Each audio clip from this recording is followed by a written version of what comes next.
मैं consultant neurosurgeon हूँ, Bashir hospital में प्रैक्टिस करता हूँ। और ये पेशेंट हमारे पास फौजिया आज आई है। आज इनको प्रॉब्लम थी, इनको लेफ्ट साइड पे ट्राइजेमिनल न्यूरल्जिया हो रहा था, यानी कि एक करंट लगता था चेहरे के ऊपर और वो इनसे खाना भी नहीं खाया जाता था, मुंह भी खोलना मुश्किल हो रहा था और हवा लगने से, टच होने से भी इनको पेन हो रही थी। अभी हमने एक लेटेस्ट प्रोसीजर किया है जिसको हम कहते हैं रेडियो फ्रीक्वेंसी रेजोटमी RFR, जो कि हमने लोकल एनेस्थीसिया में बगैर बेहोश किए, बगैर किसी चीरा दिए किया है।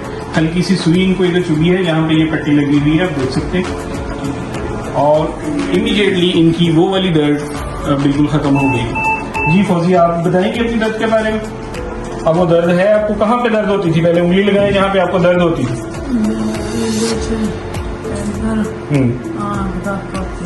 अब वो करंट पड़ रहा है आपको? अभी नहीं, वो सडनली पड़ता था। अब अभी हो रहा है? नहीं अभी नहीं।